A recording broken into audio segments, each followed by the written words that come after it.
It's network ayiskwitha.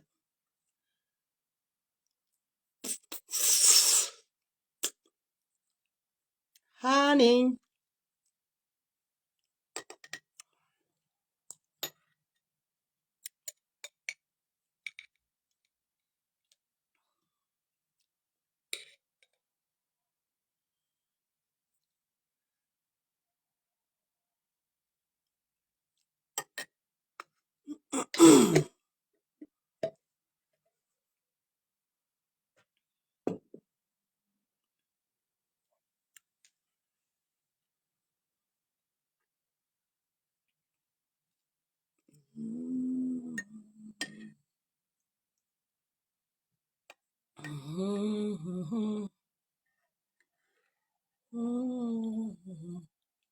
Hi.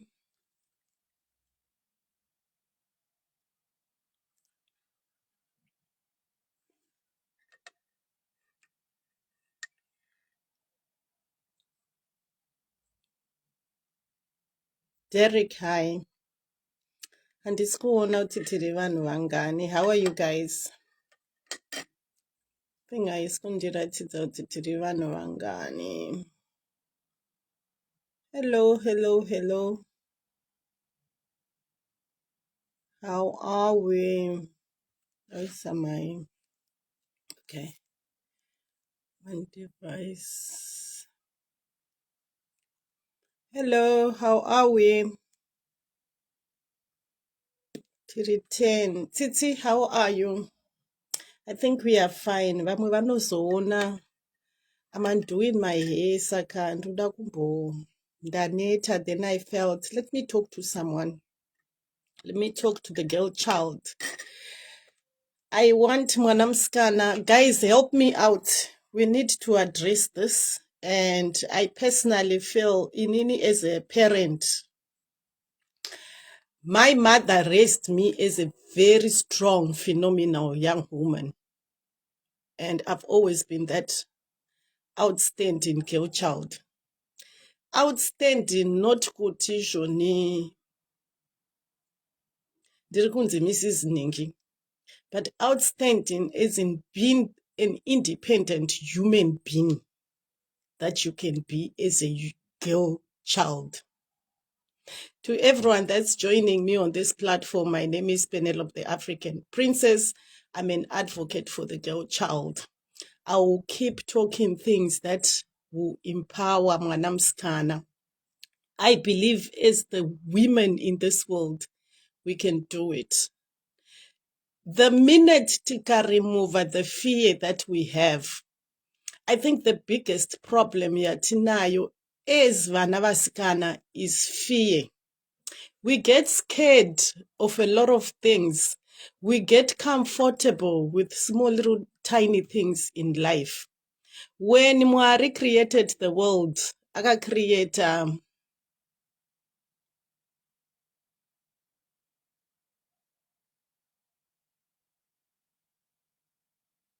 No, Naku, I am not attacking Madumbe.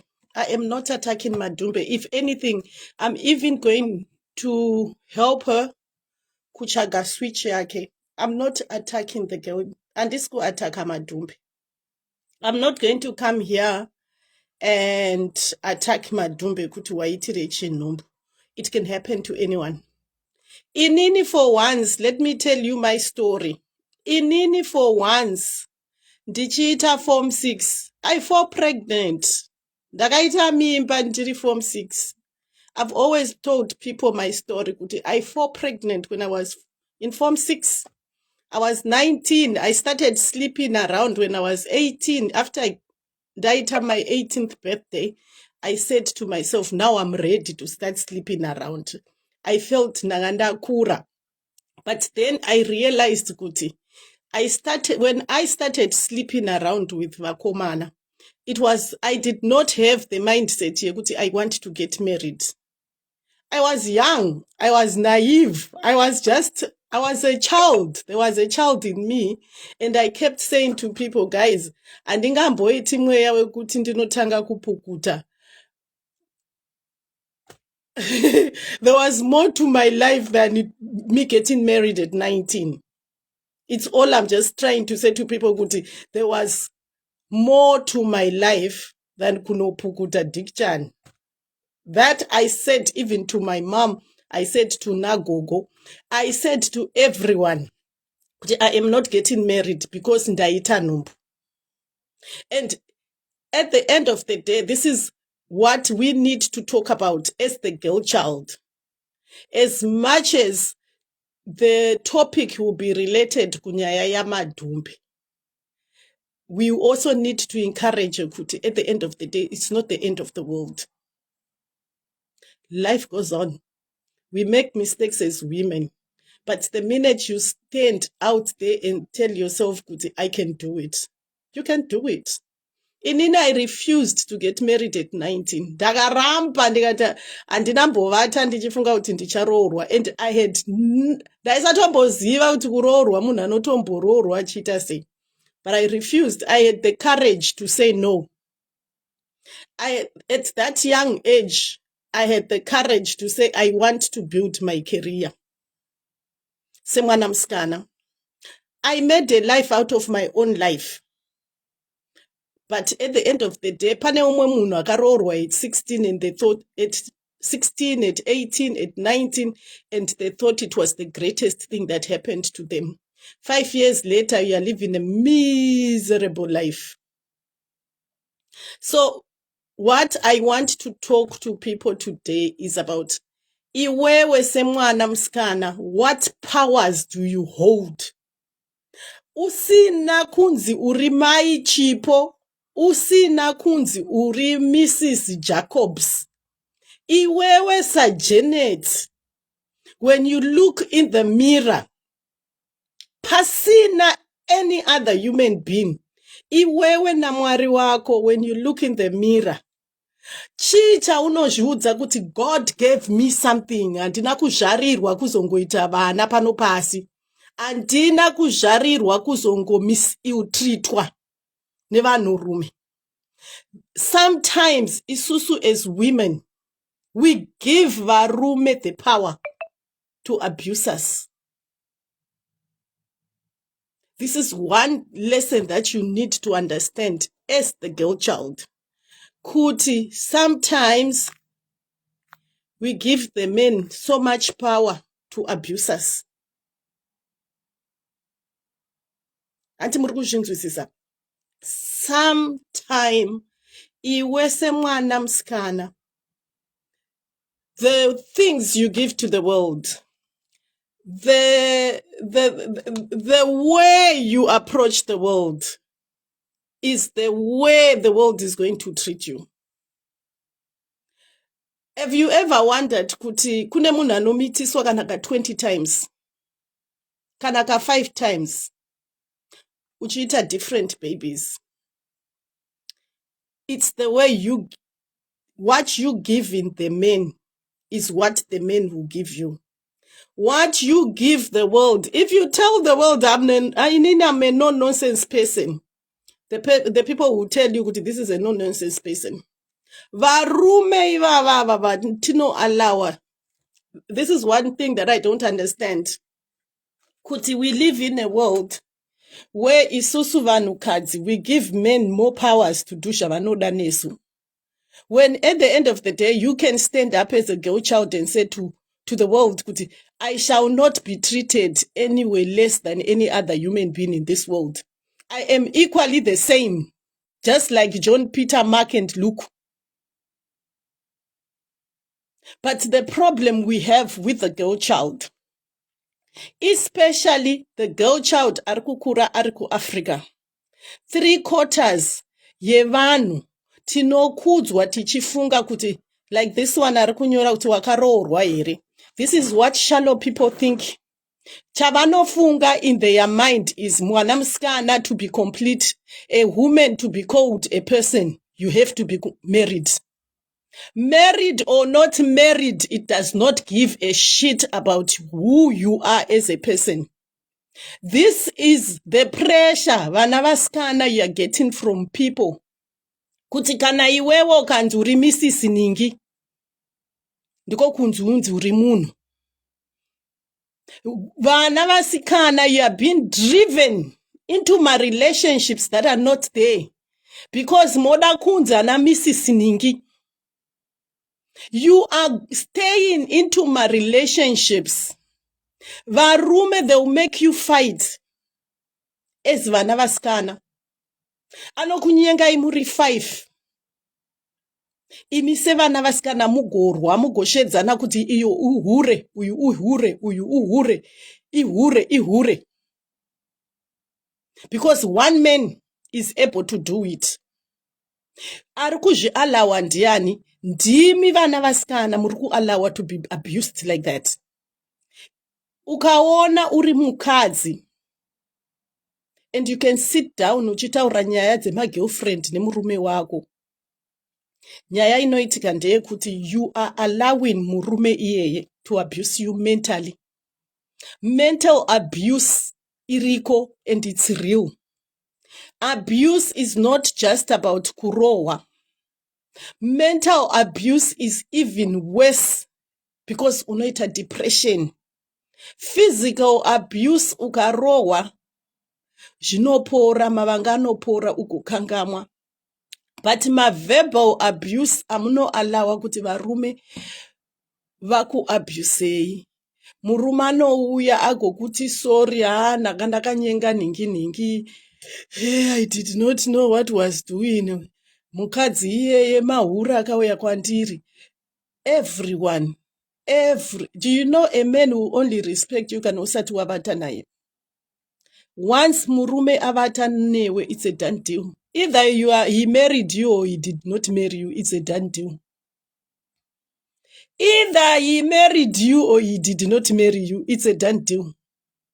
Because the men in their head, as much as they can respect you, they are also going out to sleep with other ladies. But zvakuenderana newe mukadzi kuti uri kuzvitendera here kana kuti kwete. Are you going to take that nonsense or not? But isusu sevanhu vatema, we have been told over and over and over kuti murume imba isiwe kana murume akachita. Murume anokwanisa kumitisa vakadzi 20 kunze uku. Iwe mukadzi uchingoti ndizvo zvinoita mhuri. Watendera, wazvivhumira, it's up to you. But say a girl child, this is what I want to say to the girl child. Number one, you've got power over your life. This is what I need people to understand. Chero Mwari akatigadzira kuti vanhukadzi tine moyo wakanaka. In the sense yekuti ndiwo chatakura mwana mudumbu. Men will not suffer for their children. But isusu sevana vasikana tinozvipira kusafira vana vedu.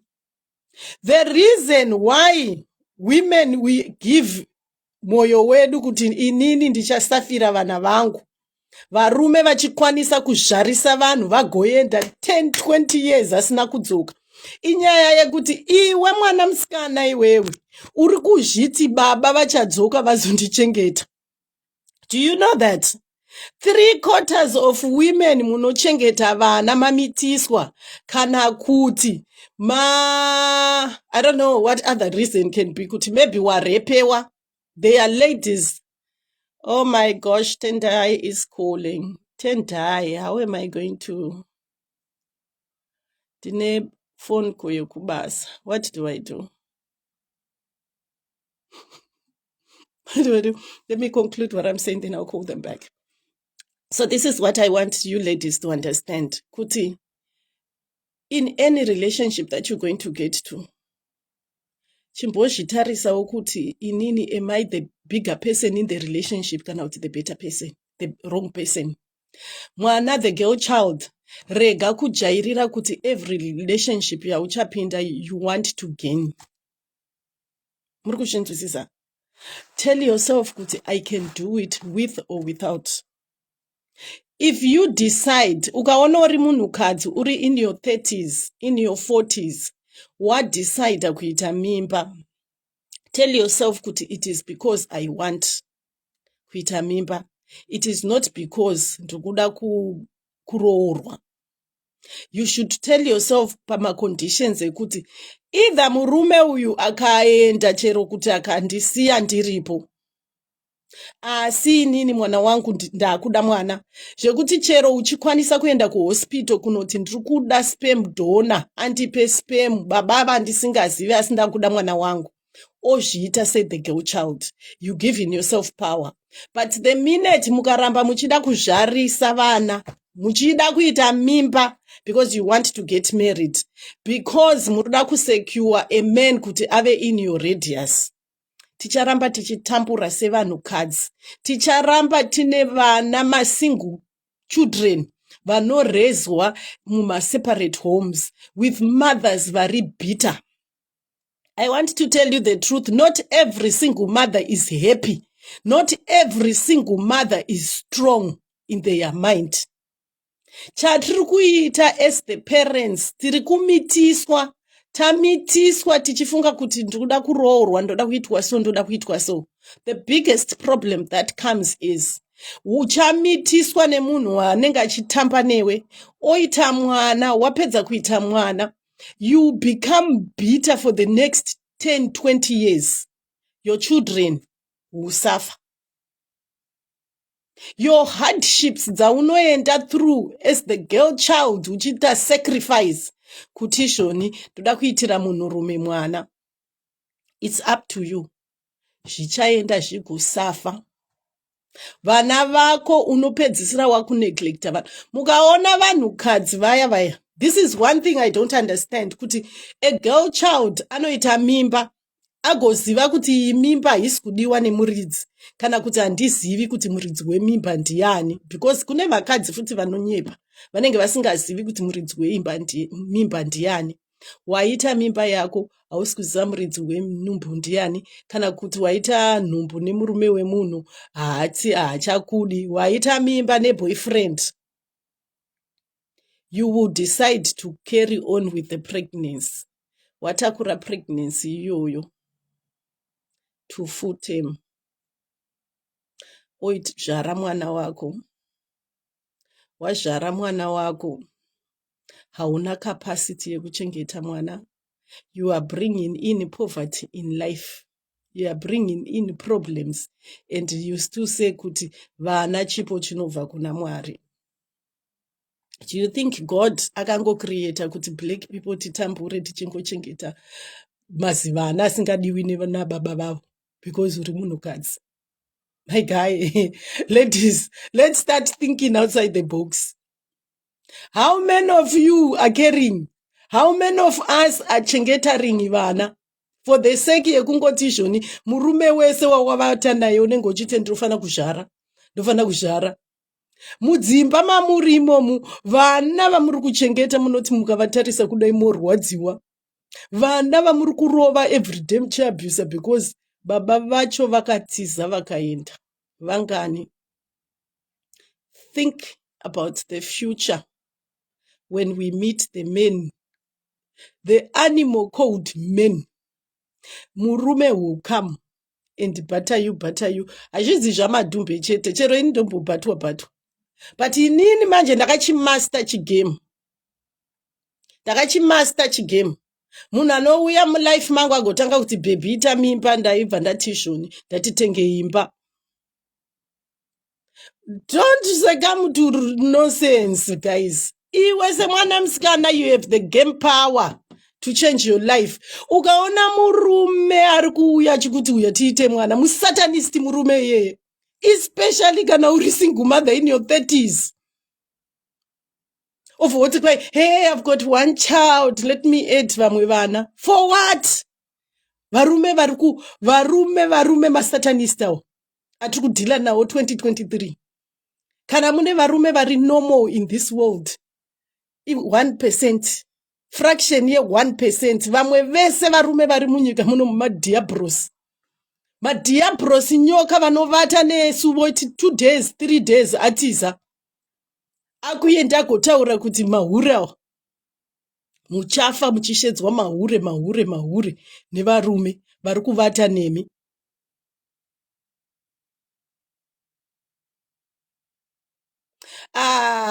Farai, Faye, unofunga kuti mimba inongobata. Do you honestly think for a 30-year-old mimba ingangobata, guys? Even for a 27-year-old mimba ingobata. When I had my first pregnancy at 19, I remember being told, Kuti, we will continue loving you because you made a mistake. The first time you make a mistake, it's a mistake. The second time you repeat the mistake, it has become a habit. Learn to kukudza vana venyu muchivaudza kuti do not develop my habits that will cost your life for the rest of your life. You cannot repeat a mistake ka 2. You cannot repeat a mistake ka 3, ka 4. Kuna masingle mothers and nevana 4 from 4 different men. 5 from 6 different men. And you still saying that mwana nova kuna mwari mimba inongobata. Isuse vana vasikana, we need to understand kuti. Let me tell you something. Idgai mari dzevarume idzodzo. Zviri beta udye mari. Zviri beta uti baby kana uchindida tenga zvidhina, sweetheart. Tenga zvidhina kwamakandiwa. Imi vanhu vanoda kuenda kuchechi ndimi vane problem stereki.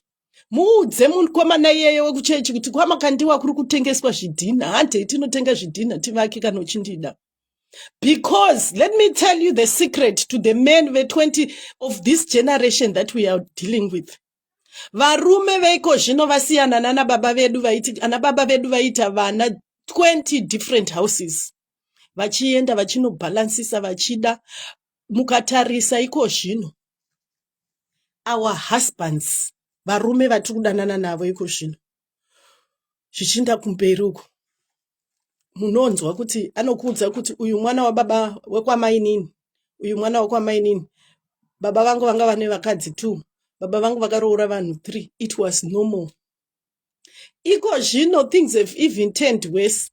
Varume havachadi kutove responsible kuita barika. Hazvichaiti. They would rather run away from responsibilities. We have a world in a weak man.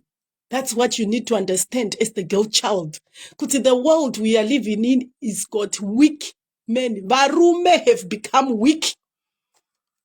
It is time you started realizing, Kuti, iwewe as the girl child, you are powerful. You've got the power to determine what happens in your life. And this is where I will say, Kuti, kana wafunga kuti, waita mimba by mistake. And I will not visa mimba yoyo. Because hapana chinobetsera kubringa vana munyika. Baba havadi mwana wacho. Iwe mukadzi wacho haumudi mwana wacho. Saka uchaita sei? Mwana iye achadiwa sei? Ari in mudumbu. I remember my doctor achindiudza kuti mwana anotanga kucommunicate nemaparents achiri mudumbu. Ukatanga kustreseka une mimba, mwana anozvinzwa mudumbu. Ndosaka BP ichikwira. Ukatanga kuve nema-evil thoughts, mwana anoenzwa communication. Zvinenge zvichiitika mudumbu. You already bringing out a thug of a child. Because Mujolo went wrong. This is one thing I need the girl child to understand. Kuti, there are forms of family planning, guys. Kunema forms of family planning. Oh, bo. My 16-year-old, we can understand kuti vanoita my problems. But as we are growing, chero tichida love. Munhu weku Zimbabwe, please interport. Kunyanya mwana msikana. Remove the mentality yekufunga kuti you are complete because waroorwa. Munombozati varume vatinobata rafu ndo vanogara iremi. Ndoda kuvhura dating sites. Varume vanobatwa rafu ndo vanogara. Varume vamunenge muchinyengerera muri kudzimba muchiti hey daddy yeah ndo vari kukupai ma BP 20+. I'm telling you, let me tell you one thing. This is one thing I want to tell you. Musanyeperwe nemunhu anenge achiti inini I am married. Hey ndiri mumba. Hey daddy vavo vachikuitira ma scandals. Iwo vovhuma because you have belittled yourself kuti inini you have allowed another human being to mentally abuse you.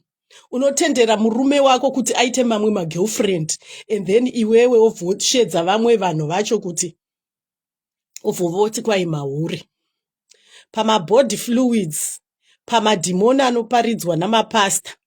Iwo uri mumba uri kuwanawo madhimoni emahure iwawo achiuya, muri kubvenganiswa mese anoenda kwa Janet onotora madhimoni aJanet. And varume vacho havaiti condomize. Ndoda kutaurira chokwadi, varume vese vanosvira nyoro kwavanoenda kwesoko havacondomize. Saka madhimoni ana Penelope, baba father vanonzi chi diary father vakauya kuna Penny vatohakira madhimoni aPenelope, oenda kuna Joy vahakira madhimoni aJoy, voenda kuna Swaga vahakira. Saka tese we are being contaminated by one man. We are tolerating the nonsense as the girl children. And then that one man who set free anenge akagara muchimuhoshipa kuti thank you iye ari kukukonzerai madhimoni. Sometime progress inoleka, you lack progress in your lives because you are tolerating that man wauri kufunga kuti ndiye my sweetest, ndiye my beautiful partner, ari kukuvigira madhimoni, and you have accepted it as the girl child. Number one that I want to encourage, mwanamusikana, focus on your career. Focus on kutengesa. Focus on finding something that gives you money. Career does not mean kuti kuenda kuchikoro chete vanhu vamwari. Career is being able to do something that can bring money on your table. Independently, uri one iwe na mwari wako, usina kunzi ndinonzi Mrs. Joyce, kana kuti ndonzi Mrs. Peters. Uri one as a human being na mwari wako. Paunokumbira mwari uchimuti mwari, you brought me here on this earth. Give me chamakanditambidza maoko mangu munchizvarwa semunhu. The icing on the cake, recipe yeupenyu hwangu ndi Penelope. Not kuti Mai Kimberly, not kuti Mrs. Tagwira. Recipe iri paupenyu hwangu kana ndozvinamatira ndoti mwari Penelope uno kukumbirai zvinhu zvandoda zvamakati muchandipa. Not kuti mwari murume wangu zvamakamupa agondipawo. Yes, two is better than one. Hatirambe kuti panowanikwa vanhu two vanosangana vanonzwisisana vane misoro inonzwisisana zvinofamba zviri nani. But kana zvaramba, don't force yourself. Don't put yourself in a situation ari compromise. Don't put yourself in a situation anokuitai kuti munorwara, munoita BP, munoita depression. A lot of women very depressed. Hamuzi depressed nenyaya yokutsvaka mari, muri depressed nenyaya dzemujolo. Two things, 5 seconds. Ukatoona murume akakukwira zvinonakidza 3 seconds. Orgasm will only last 3, 4, 5 seconds. Zvapera. Zvimwe vanenge vachingojima pamusoro. Zvatopera. So you are depressing your own life for 3 seconds, 4 seconds. Ovozvipira ototi. Chris, hanzi homa phase yekupi chibotombotiudzawo nhasi anamboona news. Ihoma phase yekupi Chris? Ihoma phase yekupi? Chris naTendai, ihoma phase yeku UK here kana kuti yeku South Africa. Hanti muri kunzwa guys, we need to understand kuti zvinhu zvatiri kuita as vana vasikana. Sheila, thank you so much. We need to understand kuti sevana vasikana, this is the time yatiri kuti shoni. Let's empower isusu sevana vasikana. Yo, hanzo mafezi yaenda kwaanogara. Shame, guys. But then this is what I want you guys to understand. Hameno anzi yaunyerwa na homa face ku UK. But guys, let's be real. Madumbe inini paakauya ndakanzwa nyaya yake achiti shoni akatumirwa COS necompany nevanhu vakamuona paFacebook panapa ndobva vamupa COS. We don't know kuti akatenga COS kana kuti haana kutenga COS. But the fact kuti kana vanhu ivavo vakamupa COS vakakommunicate naye kuti harina mahours iye akauya at her own risk, then zvinonzwisisika. But kana anga akaudzwa kuti uya kubasa, she has COS, she'll be fine. Yeah, I feel sorry for her. I don't even want to lie. I feel sorry. You don't want to be pregnant. And whoever, someone must have reported her. Anyway, that's sad. But the fact kuti she's pregnant, guys. Ku UK hakushando nemimba. Ku UK ndoda kutaurira chokwadi. Tete Mildred, for the first time, munditegerewo Tete Mildred, muvaudze kwaina Penny, I am very sorry. Ndakarwa ndakateka hondo yamaititi na Tete Mildred, but vese vari tu vakakanganisirana. And I always pray kuti dai vagadzirisana Tete Mildred namaititi. But Tete Mildred is very intelligent.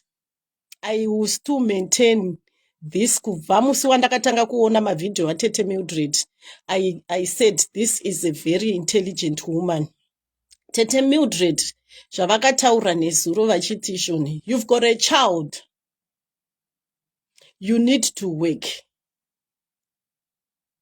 Exactly. Domin, this is where I am saying kuti, as a girl child unotenderwa kubvisa numbu.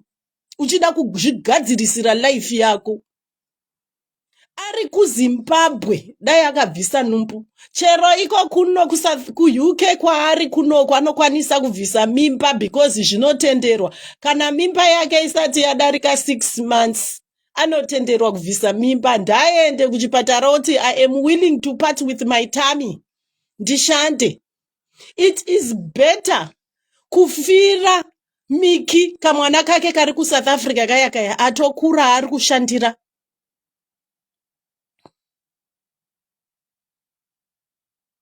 Yes, but what we're saying, if the pregnancy is still less than 6 months, unotenderwa kuvisa mimba, guys. Thank you so much for commenting because that is where I was going. This is where my topic was going. She couldn't do that. And now she wants to play a victim. You should not buy that. This is where I was trying to go, Kuti. Madumbe is a girl child. She's got power over her own body. She can decide to say, I don't want to keep this child because this child is going to disturb future young. There are sacrifices that you make as mwana muskana. You can decide and say, chero ndikachengeta mwana iyeye, future yangu inoperera kupi. You terminate. Unobvisa mimba, guys, kuZimbabwe chete kunonzi mimba itenderwe kuvisa. Nyika yese inoenda kuma hospital kunobvisa mimba. Vakadzi vanozviita hospitals. It's a mistake. Imimba yakauya iri mistake. Pane kuswera achichema achiendeserwa kuti mwana wako enda ku UK hakushandwe une mwana. That's number 1. Ku UK hakushandwe une mwana. Vanhu vari kuuya nevana vari kutambura, guys. Haazana madhumbe vega vari kunetsewa nenyaya dzekuti hours nekugara. Vana vamwe vari kutosiiwa vari vega mudzimba. Inyaya yekungoti home office haisi kufamba ichiteverera. Vanhu 3/4 yemaCOS vakauya nemhuri. Baba vanenge vachishanda night shift. Mai vanenge vachishanda day shift. Day shift yacho pavanochinjana kuti umwe anozouya kumba na10, umwe anozouya na8 o'clock. Umwe ari kutanga basa na5 o'clock kana na6 o'clock. Vana vari kutombosara vari vega mudzimba. Maraundi ezvikoro, makutoita maraundi ezvikoro ataiita kuZimbabwe. It is not easy kuuya nevana kuno ku UK. Chero kuti uvatoro kuti ndichambonosiyira mainini kana kuti mainingi, it is not easy. Vana vanonetsa. Inini I was even going to suggest, it's snoring. Kwakudona snow. So, this is what She should remove the pregnancy as the girl child, guys. As long and this could from moyo wakaipa, but as a woman, you're supposed to come per decision to make a decision. Is this child worth the pain? Is the pain I am going through worth it? Life yangu yese, it will be destroyed. Satan will send. Satan kana musingamuzivi pane chinhu chakanaka anokutumira something chinouya chichiita sechinhu chakanaka iyo iri mistake. Mwana iyeye acharohwa nestress ari mudumbu ozvagwa ari crippled kana kuti ane maside effects. And then what? Unenge wakuda kugara pamba 24/7. Kana achiri baba vemwana havachadi chero kuuya kuuk mukadzi akuzviziva kana vanga vachitraya kutiza kuti vachauya kuno kuuk hamene kuti vachatevera rini. Inini zvandinotaura ndezvekuti kana muridzi wemimba iramba, iwewo mukadzi unowanepi simba yekuti uti kwa inini ndichachengeta mwana wangu? Iye umwe muridzi wemwana ramba. Ina handiiti guys, handimbokuudzei kuti idini handiiti zvakadaro. Ina handiiti. Oh Jesus, mundiregerere. Kana ndakakutadzirai ndichikura kusvika pandasvika pano, asi murume anouya achindimitisa asina plani, handichengete mimba idzodzo, handiiti. Oh Mwari Jehovha, ndiregerere zvangu kana ndakakutadzirai. Asi rwendo rwangu ndakazviudza kuti imi kana makandigadzira ndiri pano, Mwari muchindida zvakanaka, we bring fathers of my children vanondidawo, vanodawo vana vavo. And baba vaKimberly vanoda mwana wavo shemu. Mukaona gurupu inini yandinoita nababa Kimberly, zvekuti vakawana kana mukadzi wavo anotofunga kuti baba vachadzokera kuna Penelope. But inini have already moved on. We have a very mature, respectful relationship na baby daddy vangu. Tinowirirana. Izvezvi ndikashanda kuno ndotopota ndichimutumirawo mari because ndi baba vemwana wangu. Iyewo ndikatambura anotopota achiditumirawo mari because ndiri baby mama vake. Ngative nemucho understanding kuti tese we have brought a child in this world, we should be responsible. Asi ukaona rimwe zimunhu risingade mwana wako, iwewo worambo uchingoti ndoda kuchengeta.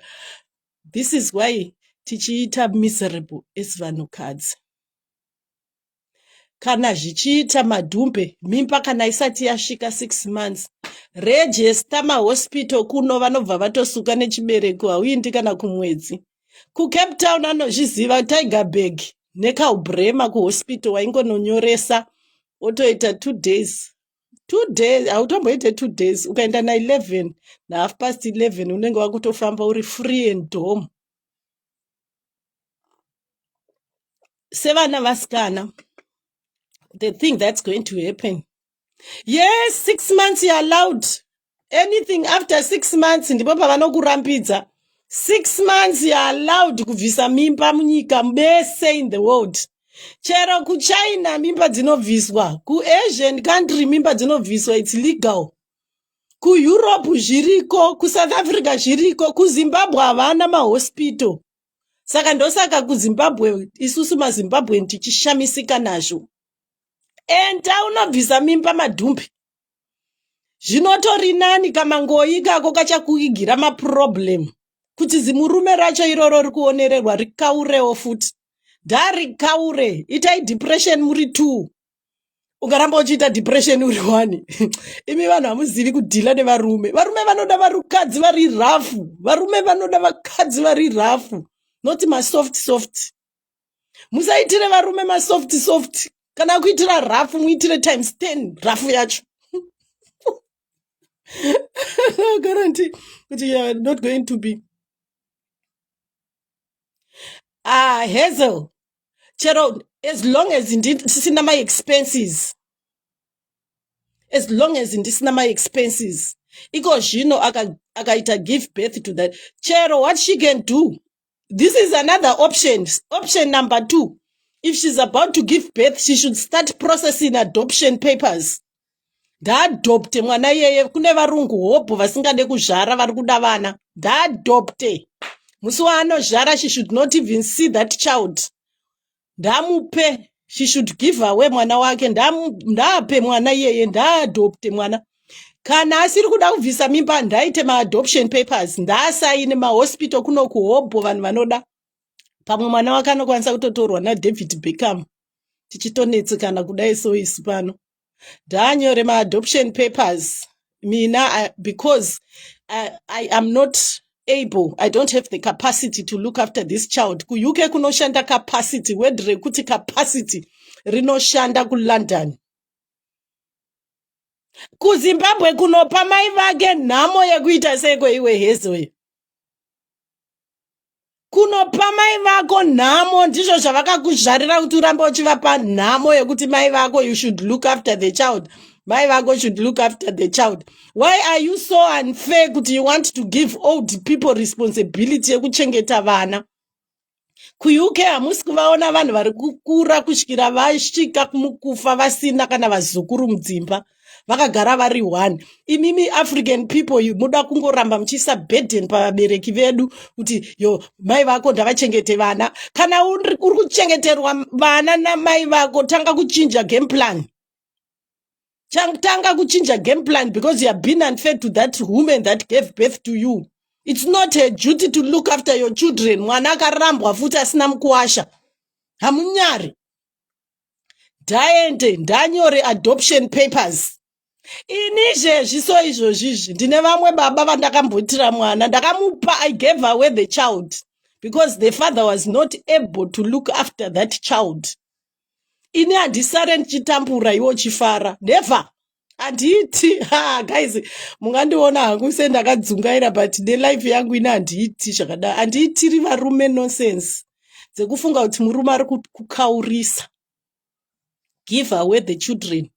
Madhumbe, enda kuhospital, pauri kuita kliniki dzako dzauri kuti ndakanchiita makadhi, nyoresa maadoption papers.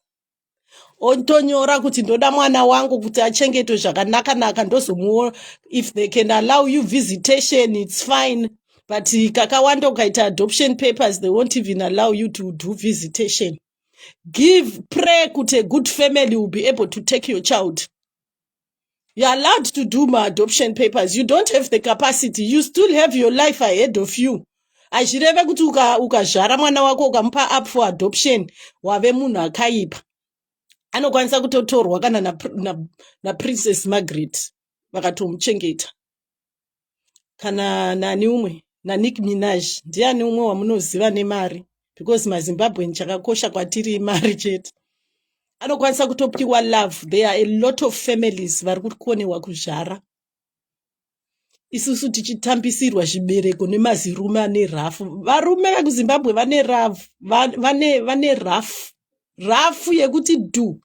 Zvasarira iwe semwana musikana uchiti uda kutambura uchichengeta mwana uri one. Career yako yatodisturbeka. It is high time. Takauya kuUK kunoku. Ndatidzidze zvimwe zvinhu zvinoitwawo nemaBritish. MaBritish haangoiti zvekuzvara sezvatinoita guys. British havaiti zvekungoti pese bu vana. Hey my guy, ita mwana nemunhu anokuda. Asingakude mudze kuti neni wandichengete mwana wamangoyi asingandidei. Give them away. Ita adoption papers madhumbe. Kana zvanetsa endai kuzvipatara as the girl child mubvise. Handisi rini ndakaisa mutemo iyoyo, World Health Organization. Iri kuAmerica uko ndio yakaisa mutemo kuti kana mwana mukadzi, kana usingakwanise kuti you are not prepared for that pregnancy. If you make a mistake, nekuita fall pregnant. Kana pakaita complications une pregnancy, you can decide kuti I don't want to carry the pregnancy to full time. Ndutotaura nechirungu. Musafunga kuti ndini ndakagadzira mutemo iyoyo. It is there. It is not about Penelope. It is the law that is there. You are allowed to do it. But isusu as the black community, we need to open the mindset. Kuti vana vamuri kuda kungoramba muchizvara, vana vasingadiwi nevarume vavo. Ukaona munhu achitokuudzira pane vanhu vese kuti ndikude. Guys, pane chichabuda ipapo. And it has become a trend. Varume veku-Zimbabwe, they've become so casual about sex. To them, sleeping with a multiple number of sleeping with a multi number of women. Zvinotovanakidza. Paunenge uchifunga kuti wasangana nemunhu wekudanana naye, iye anenge achitokuverenga nhamba. You are just a number, and watove number 500 kwaari. Kuvakadzi vaavata navo. That is the biggest problem, the challenge that we are having. You are okay. You are a phenomenal girl child. Chero usina kuroorwa. Musaiswe pressure nenyaya yekuti toda kuroorwa. Please. You are okay. Uchizvishandira, uchikwanisa to be able to do whatever you wish for. Vanhu vari mudzimba, it's not always rosy. Havavati. Dzimba dzatiri kuchemera idzodzidzi, vanhu hatisi kuvata. Kuvatiwi mudzimba mune ma-stress hope. Nyaya hadzisitombori dzekuti mari yamakazowana tinotenga zvidhina tiitewo kabusiness. Inyaya dzekuti muri kuvatana nhingi. Basa mudzimba tinongotaura nyaya dzekuvatana kuti wazovatana nhingi, wazobatana nhingi, mazohurana nhingi. Ndidzo nyaya dziri kutaurwa nema-African couples mudzimba umu. There's nothing, Rose. I wish the best. Auntie Murkushinzisisa, I wish the best kuna Madumbe. She's pregnant. She doesn't deserve to go through the pain, but she needs to she needs to decide what's best for her. Guys, muridzi life munhu one. It's either akadecide kuti tichachengeta mwana yeye, life yake mu UK inenge iri miserable. Isusu patinenge tichiti tave ne 1 year tasetla after 1 year 2 years tasetla mu England. Iye anenge achiri kutanga. Ku UK kwakasiyana, ku UK kune rough. Ku UK hakuna kuti ndichambonosira gogo mwana, ndichambonosira hanzvadzi yangu mwana. Munhu wese anobuda achienda kubasa. Dzimba dzinenge dziri empty. Nhasi handina kuenda kubasa, nhasi panapa tiri ndipari empty, ndiri 1 kudai. Andi muri kuzvinzwisisa. Hauna kana umwe munhu waunoona. You can't look after your kids uri single mother kuno ku UK, ashishandi. This is why we need to understand kuti even varungu vanogara imo muno mu England vakakonewa kuzvara vana nenyaya yekuti azviiti, it's impossible kuchengeta vana kuno. Life yakatosiyana.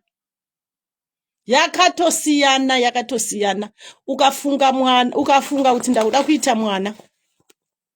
Keti zvezvina mai vake vari kurwa nenyaya yekuti zvoni mai vake vari kuti wakanditora kubva kuZimbabwe ndikauya ndikakuchengetera vana. Handi muri kuzvinzwisisa.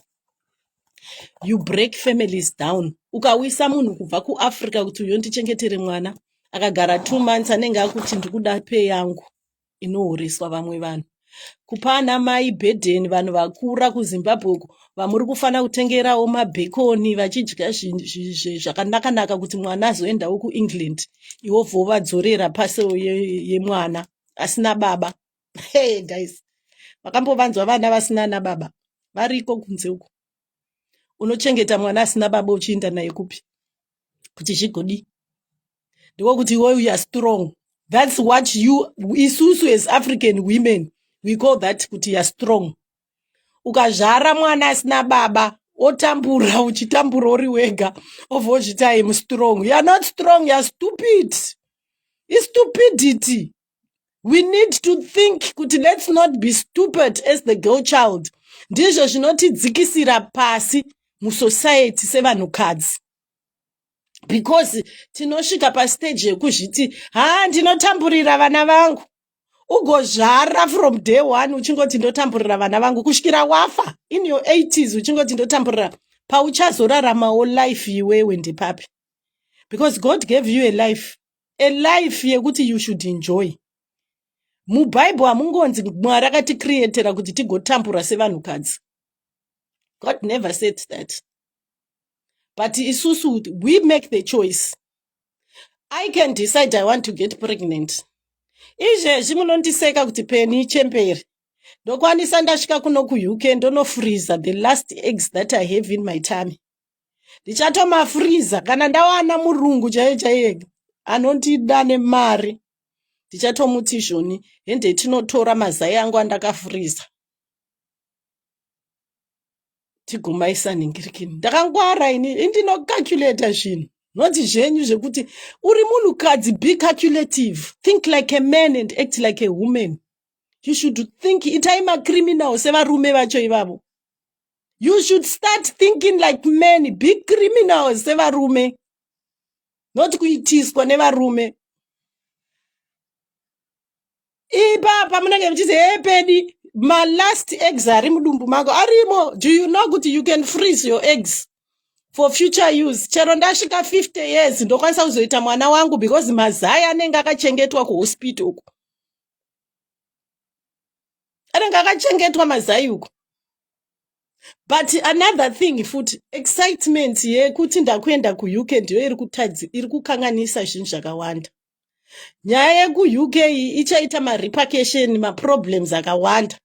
One, pane maCOS akatengeswa asina ma-hours. It's a problem.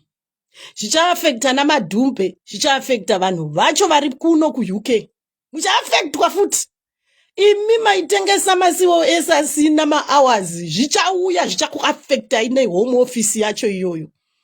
Nyaya izi kuna madhumbe chete.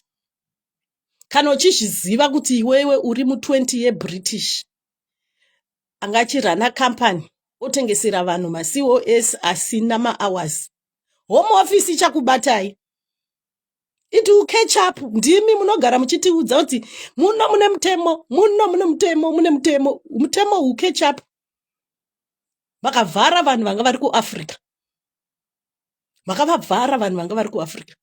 Vanhu vanga vasingazivi mutemo yekuno. Imimi ndimi makabrega mutemo. Number 1. Number 2. Vanhu vari kuuya vachinzi uchingouyai chakaima partner zvachaba anonzani chibhatani. Vanhu vakawanda vakaita marriage ekuti uyai. Pane dzimwe marriage mafamilies akabreka zvemashuwa. Nemamwe mafamily asina kubreka. Nemamwe mafamily achatanga. Nenyaya dzeEngland. England itime bomb. Panyaya dzanga dzichiitika musociety yeZimbabwean community, it's a time bomb. Ichaputika one day. Zviri kubuda manje inyaya dzamadhumbe dziri kubuda idzi, because ari nepage. Ane page paFacebook madhumbe. But how many others vari in the same problem? Indakatomboona futi umwe mukadzi ane mimba futi. Ndikatomubvunza nemuromo wangu kuti saka uchazvifambisa sei umwe wangu? Hazi paFacebook. Haatombori paFacebook. But variko vanhu. Ndakatomuona ine maziso angu muno muEngland. Akatouyawo asina kuudza hama dzake kuti ndine mimba. Akatouya nemimba yake. But unozvifambisa sei wazvara mwana? Because mwana unopiwa 3 months maternity leave. And thereafter, what do you do to the poor child? Do you see kuti isusu vakadzi ndisi tinozvara vana, tichipa vana, our future children, tichivapa makesi kubva ari mudumbu? You decide, I'm in Zimbabwe. You choose England over your own child, and you expect the whole world kuti tinzwe tsitsi. Tokunzwirwa tsitsi pai. You made a choice, guys. Life is about choices. Madhumbe ada kushanda kuEngland. Hasi kuda mwana, guys. This is why she came. She made a choice. She could have said, handisi kutora COS rangu riya. Modati munzwire tsitsi pai when she made a choice kuti I want England. Already she chose England over her own child. Mukaona mukadzi wese akabva kuZimbabwe achiuya nemwana kuno, ane mimba kuno, especially akauya nemimba. They chose England over their own children. That's madness, pure madness. Varungu hamumbofi makahwa vakaita zvinhu zvakadaro.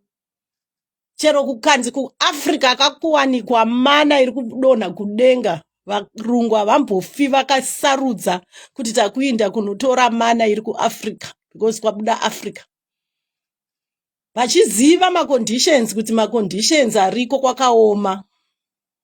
But isusu as black women, we think we are able to do everything. Ina handizvigoni zvenhamo handizvigoni guys. Inini nhamo handiigoni handidi kukunyeperai. Even raising my own children handidi nhamo.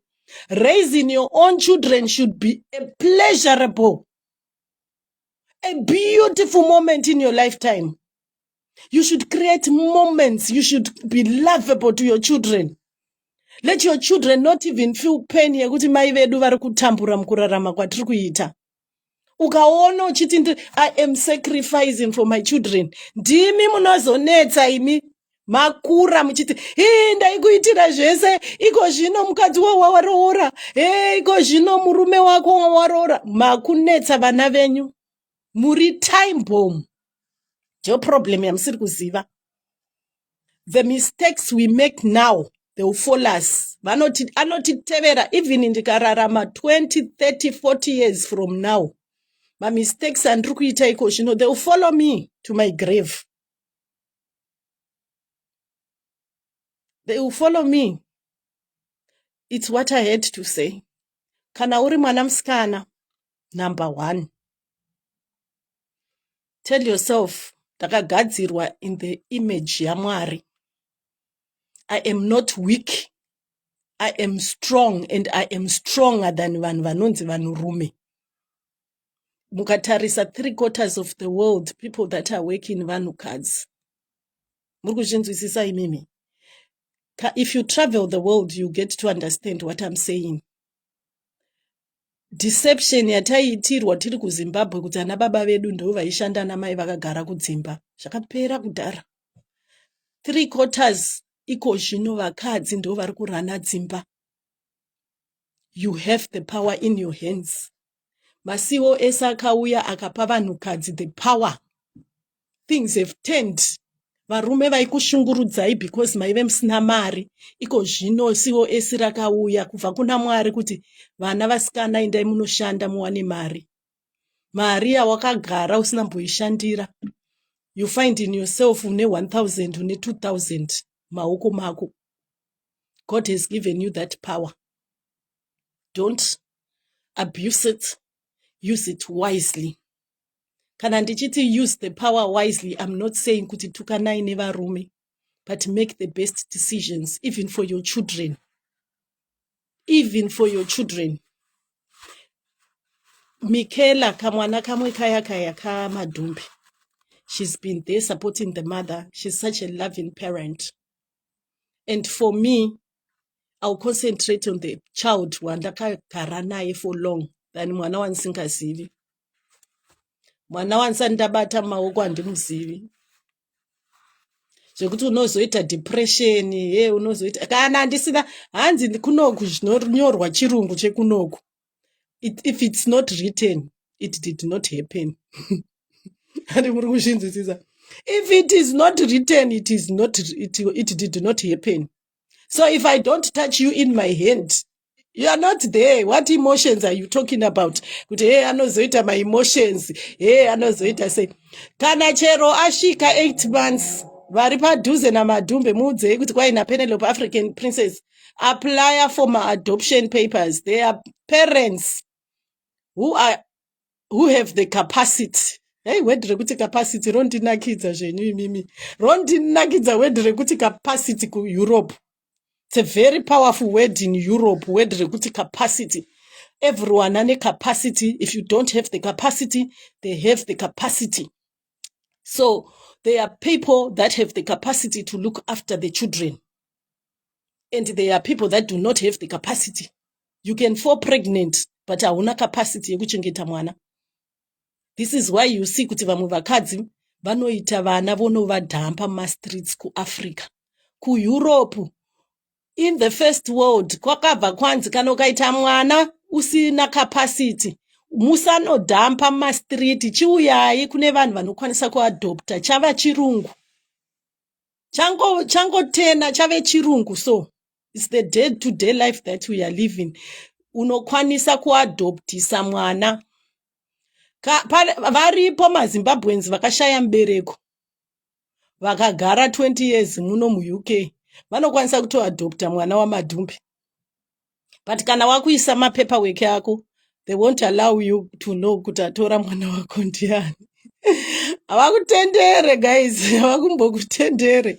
Inini ndakaita zvese, ndakaita marriage certificate, ndikaita divorce certificate, ndikaita O-level certificate, ndikaita A-level certificate, ndikaita NC certificate, diploma certificate, ndikaita degree certificate, ndikaita adoption certificate. Saka ndinoziva, ndiri all round, ndoziva zvese. And mazhinji ndikatoita nedeath certificate, ndinotoriwo nevamwe vakafa vandoziva. Saka ndine madeath certificate futi ndinawo. Saka hapana chinomboshamisira kuti ukazvara mwana kana usiri kukwanisa madhumbe, ipa vamwe vanhu vanokwanisa kukuchengetera mwana. Mopa madhumbe message kuti Penelope Atishoni, it's not too late. Do paperwork and then you can adopt. Unoitisa adoption papers. Mwana wako otorwa nevanhu vanokwanisa kumuchengeta. You would rather have a child ari kuno kuEurope kana kuti kuAmerica, pamwe anokwanisa kutorwa nemaAmerican, pamwe nemaBritish, pamwe nemaSpanish, pamwe nemaFrench. But unenge uchiziva kuti mwana wangu ari kuEurope. They will even explain kuti family iri kutora mwana wako vane mafinancial status akadii. You know kuti mwana wako ari kuchengetwa zvakanaka. Pane kamwana kakabviswa kuMalawi uko, kakachengetwa naAngelina Jolie, kakapiwa the best of the lives. Saka haizi nyaya kuadoptisa mwana. Kana zvisingaite kuti ubvise mimba, adoptisa mwana.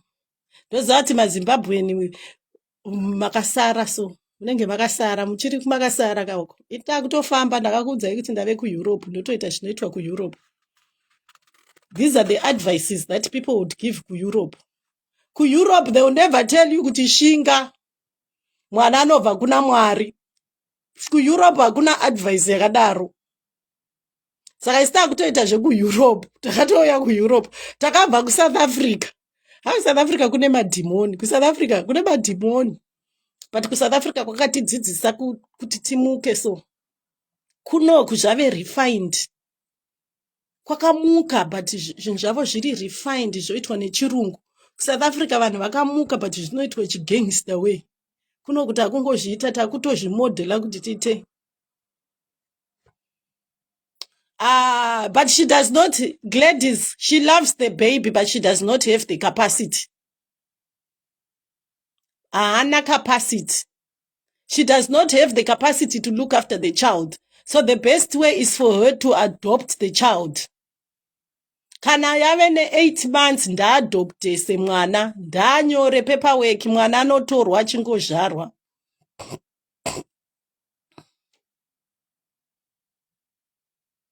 Hati muri kuzvinzwisisa, ndaadoptise mwana. But anyway, at the end of the day, the choice is entirely up to her.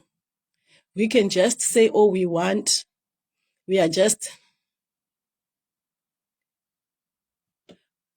and I want to help. What I just want to say to you, Sevano cards. As a girl child, you were not born to suffer pano panyika, guys. Pasi pano nakidza. I remember my literature teacher saying, muchaenda kudenga mugonoshika mwarago kuti continue what you were doing. Ugoona kuti ipapo uri kumirira kuti zimurume raunaro riri kukushusha rife. Iwo votanga kufa. Osvika kudenga Mwari ovho kuti continue. Suffer will continue. Don't normalize suffering. Kuti mufunge kuti iri normal.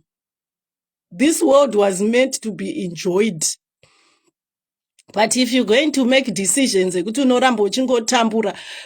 strong doesn't mean that you should make decisions that you feel chitambura panopasi.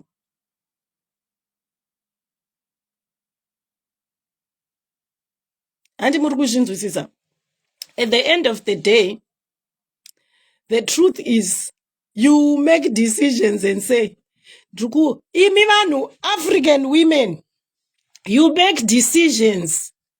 3/4 of you have made decisions on the assumption kuti murume wa baba vemwana vachadzoka. 3/4 of mimba dzamakarambiwa nadzo dzine 1 month 2 month mukomana akakuti handichakudi handisi kuda makadzichengeta nekuti maifungidzira kuti achadzoka. 10 years later haana kudzoka, 20 years later haana kudzoka. Handi muri kuzvinzwisisa? You have kept your babies because makamune assumption kuti murume akakumitisa achadzoka. And haana kudzoka because anga akatoramba. Itai utsinye sevarume imi. Varume vanokuvatai vachikuvhurai makumbo kudai so vane utsinye. Itaiwo utsinye saivo. Itai kuti kumurume kana iwe usingamude mwana yene nandimudi. Toita sendomurasa. Don't get attached. Don't get attached nema feelings asipo. The problem is women tiri lazy to think. We get comfortable pazvinhu zvisingafanirwe kuve comfortable. This is why you see vakadzi vanobuda kana kupalace achinovata pasi pebridge. Achiti ndawana love. Ndakanzwawo Linda achiti, hey, I can come from Borodale and bring myself down to that level. That's stupidity yevanhukadzi. How many men can come down to their level, to your level? If you ask yourself, how many men can come down to your level? Or varume, they will lift you to their level. Men will always do what they want. Imi vakadzi munogumirwa kuti zira. Dai anga ari murume anga ane mimba yamadhumbe akauya kuEngland. Toti madhumbe vasanganisa masperms nemazai akabva murume wacho yeye auya kuEngland. Mofunga kuti dai anga achitambura zviri kuita madhumbe izvozvo. Kana madhumbe akangwara, another option. Akauya asina kuchata. This is another good option yandakumupawo. Akauya asina kuchata. Ndachake murume pamaboyfriend aivata naye kuCape Town uko. Ndachake munhu waanoroorana naye. Ouya achimuchengetera mwana, vachivatana, iye achienda kubasa. Used varume. Varume should be used, many vakadzi. Makaita sei kuimi. Varume should be used. Madhumbe anotori nenhingirikini yekuti anokwanisa kuwisa partnership. Anokwanisa kuwisa partner kuno kuUK. Saka ndadzokere kuZimbabwe unochata neumwe munhu. Kana akachata murume iyeye omudzi akutozviziva murume iyeye anenge achitoziva kuti mai ava vane mimba. Ochata. Munhu waari kuchata naye ndiye achaita house girl yake. Omuchengeterawo mwana. That's another option. I'm being fair. I'm looking at my options ekuti agare kuUK, not kuti adzokere kuZimbabwe. Because kudzokera kuZimbabwe is not an option. Ini ndinokurudzira kuti kana watombosvika kuUK usadzokere kuAfrica.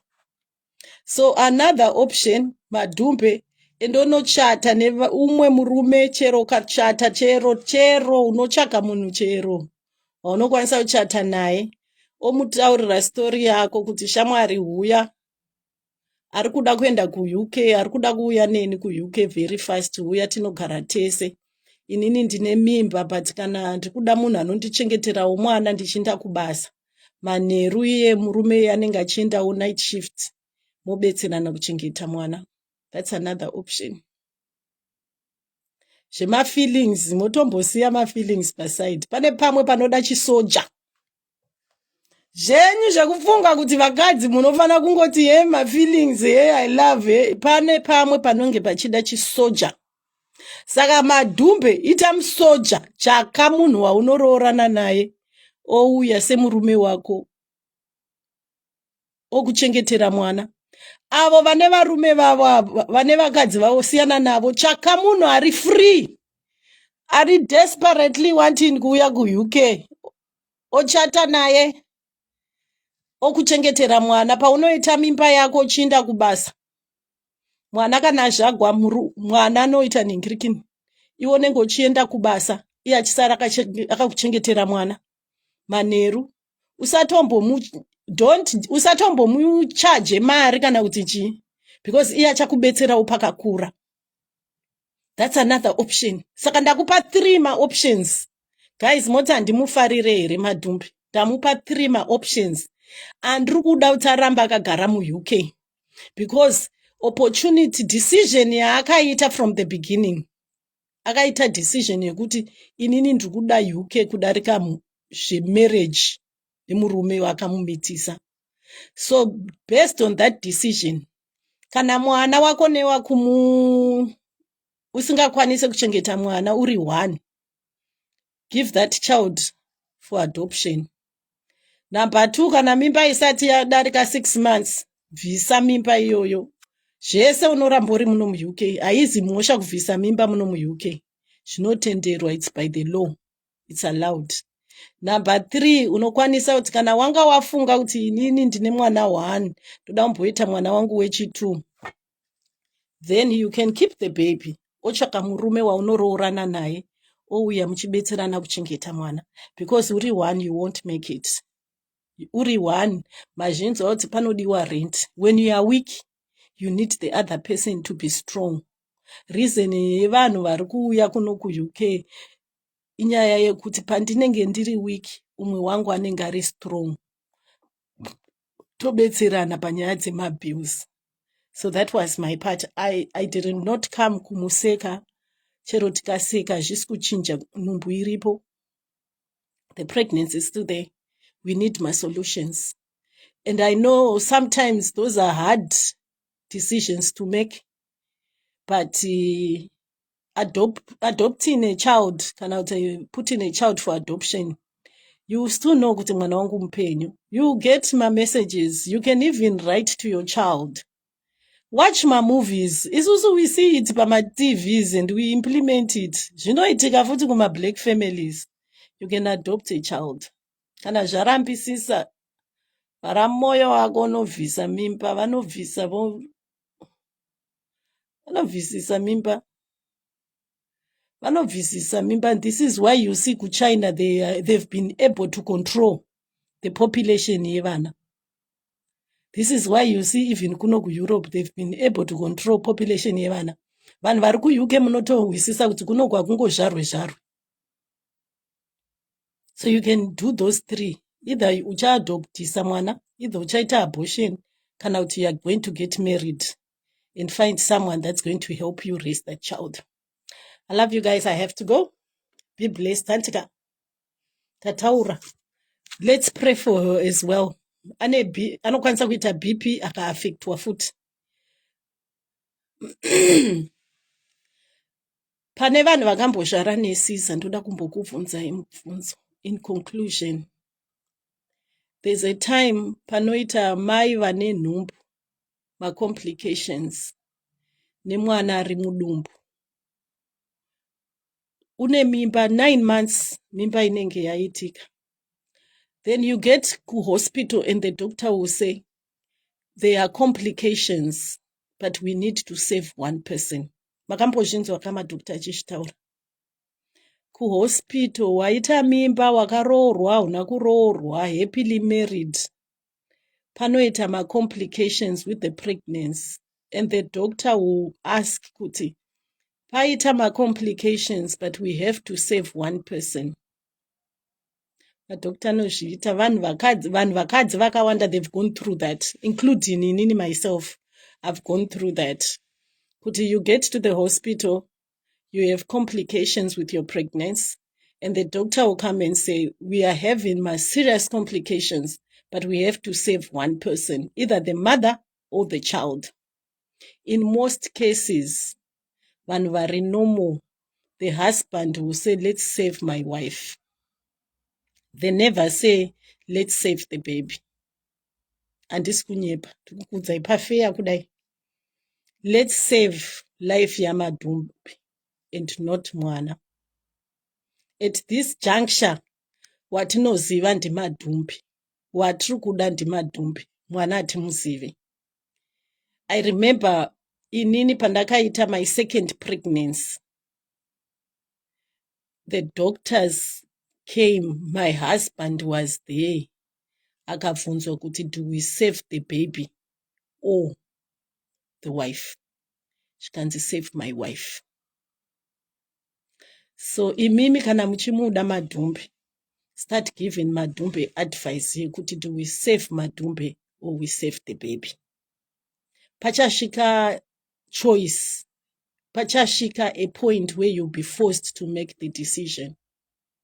Kana zvikafamba kwazvo, whatever decision that she's going to make, she will make a choice to decide kuti do we save Madhumbe or we save the baby. Akaita mwana, she will definitely maybe send the baby back to Zimbabwe. Akaita mwana, she will definitely maybe give the child out for adoption. But chatiri kuda is Madhumbe to have a life, continue achirarama, a lifestyle. So that's food for thought. Vanosupporta. I know some of these topics, vanhukadzi, you don't want to talk about them, but you go through those problems. And we refuse to talk about them because your weakness yatinayo sevanhukadzi. Zvinoti affecta mudumbu medu, tinoda kuti varume vati decidire decisions. When it is you as the girl child uno affectwa ne-pregnancy, it is you, the girl child, that gets affected with motherhood, especially if you're going to raise the kids uri single-handedly. I love you guys. Stay blessed. It's a sensitive topic, but decisions have to be made. At the end of the day, decisions have to be made. Ndakanzwa vanhu vachiti izvoni tichakubetsera tichakutsvagira switch yacho inoda. When I come ku UK, ndinotombopiwa 3 months yekuti ndisettle necompany. Vachindibetsera ndichitengerwa everything, guys. Kubva kusipo yekugezera neColgate ndinotobetserwa because kundega zvitenderwe zvinhu izvozvo. Saka kana munhu asingashande saMadhumbe, hakuna zvekuti kwai ndichambonoita uMadhumbe ndichishanda kuno kuUK. KuUK hakuna zvese zvema-part time job izvozvo. She will need rent. Akaita switch. Ivo vanhu vari kuti kwai tichamubetsera kuita switch, muchamubhadharira here marent? Muri kuZimbabwe, muri kuSouth Africa, muchakwanisa here kureza 600? Rent yekunoku inotangira pa600. That's about what? 12 to 13,000 rands for 3 months. Muchazvigona here?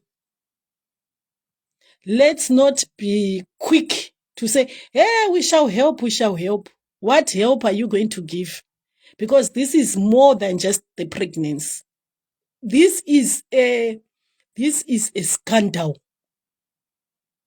Chero home office ichatonyora ichidiscourage. They're going to sit down and say, kana munhu akapiwa COS akauya oita mimba, pamwe tinokwanisa kutozopedzera takutorestrictwa kuti mozoita mimba mave mumasecond year yenyu yeCOS, because it's too complicated. Yeah, the decision completely lies on her. The decision completely lies on her. But for me, because inini I look at situations and think, the day Madhumbe akazviziva kuti ndine mimba, and the day raakaenda kanoaplya visa rake, the day raakashifta, she knew. She had already made a decision kuti she wants her life over the baby. Aisangoziva chete kuti what do I do with this child? Ari mudumbu. But decision yekuti ari kuda kugara kuno ku UK, ndiyo decision yaakafollowa. So already everything she's doing, kuchaga switch kuti ndoda kugara kuno ku UK. Ndatisanyeperane. Another thing, ndatisanyeperane muchifunga kuti isusu mablogger panapa. Mukafunga kuti vanhu vamunofollowa pano paFacebook, they are less than 100. We don't mean anything vanhu vaMwari pano paFacebook. Muri kunzwisisa? Pane munhu anokwanisa kuti hey, inini ndakaita mimba ndikashanda mucare home ndichiendesa mwana paNext. Makreshe kuno anoita mari. ina sandamboita mwana kuuk but vakambouya nevana macrash ari kuita mari kuti uchishanda uchiendesera mwana kucrash. It literally means kuti hapana zvauri kushandira kuno kuuk. That child is going to be a burden as long as madhumbe ari ega. It's going to be a burden. Akachaka munhu chero hama yake, chero angave bhudhi vako, chero ingave ani, ndikukuzevezera kuti zvisanzwike. Chaga kana mwana wababa mukuru vako, chero si bhudhi any brother unochata navo, ouya navo kuuk. Unenge uchingovaudza kuti uya undibetsere kuchengeta mwana. Then inini pandinoenda kubasa masikati, iwo nozoendawo manheru, tosara ndine mwana. Anotochovha 5 years nearrangement yakadaro. Vanobetserana mabills futi. Because ari one. Imi vanhu vari kuAfrica ndimi muri kutaura kuti ari one. Sezvamaiita muchiti kuna Meki, buda mumba imomo maugere. Unoendepi muno kuUK? Do you know kuti izvezvi nini ndasvika kuno kuUK zvichanditorera kana 1 year kuti nditi ndichaita hama dzinoshanya, because kuUK togara muma 1 room. kuUK kunogarwa muma 1 room. Musanyeperwe, kuUK vanhu vanosheya dzimba. We are sharing houses, we are sharing dzimba. Munouya ndikaita hama inoshanya panapa inovata pai. So there are a lot of things that we are not understanding zvinoitika on the ground kuUK. You cannot afford not to work for 2, 3, 4 months because the bills anokuda. Vanhu vese vanokutumirai masters muri kuAfrica. Musafunge kuti mukavashanyira mudzimba dzavo vanokudai. This is why you find kuti kuUK kwatiri kugara kunoku, vanhu vanoita sevhawirirani, but inyaya yekuti dzimba dzacho dzinonetsa, hakuna anoshanyira munhu. Vanhu vanenge vakagara vari 10, 10, 11, 11 mudzimba umu. I'm in West Midlands, Mimi. I'm in Birmingham. So let's pray for Madumbe. I personally wish kuti she makes the right decision. It's entirely up to her. Kana usati wasvika kuUK, unokwanisa kuencourage umwe mukadzi kuti chengeta mwana. Vana vanobva kuna Mwari. This is the truth I'm telling you. Unokwanisa kumuencourage because iwe uri kuAfrica. But kuUK kuencourage munhu kuti ita mwana, unokwanisa kutomuitira iwewe ndounoita uri Satani. Uchimuti ita mwana, iwe ndounotoita Satani.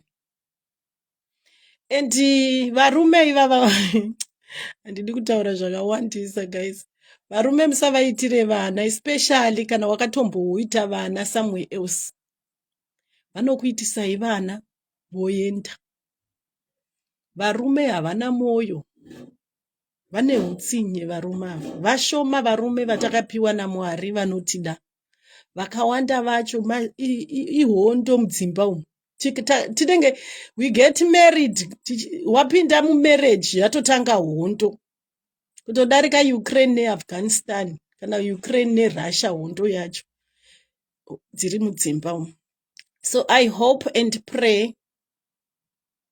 Yeah, Mimi, we should. I honestly want to also form my friend base to Europe, guys. And I'm pregnant and on COS visa. Do you have a husband with you? Did you bring your partner, Mimi? If you've got a partner, it's much better. If you have a partner, partner, it's much, much better. And I hope you all the best. Usanyanye kushanda, don't overwork. Kana uri pregnant. If you have a partner, it's much better. But kana uri one, it's a bit tricky. nyaya yacho iri a bit tricky. And guys, if your partners, if you came and you are pregnant and your partners vari kuZimbabwe, make sure you bring them to Europe. So that paunotanga kuita, panoita mwana, when the child comes, you have someone to help you. KuEurope, haukwanisi kuafoda kuti izvoni ndichatsvaga mushandi webasa. Hondo ina Keti namai vake inyaya yekuti Keti akaita vana kuEurope. Ndovhashedza mama kuti uyai mundibetsere. Imagine kana mai vako vasingakwanisi kuhwisisa kuti vaikubetsera kuchengeta vana, chero ukatsvaga musikana webasa uchiti ndabva naye kuAfrica, achaita 10 against you because anenge akuona situation kunoku kuti munhu wese anoshandira mari. So that's my piece. I'm just saying kuti I hope the pregnancies munowana vanhu vekukubetserai, because you definitely need someone to help you with the kids. Maternity leave internationally by the World Health Organization, munhukadzi akaita mimba unopiwa maternity leave ye3 months. Your 3 months starts soon before waita mwana until 90 days dzako dzakwana. This is why you see kuti vamwe vanotanga maternity leave yavo a week before date rakanzi naDr. Chashara. So along that way, that's what happens. I just wish the girl, we go through a lot, sevanukadzi, and it's not easy, but I wish everyone the best, guys. I love you so much and I have to go. Bye-bye.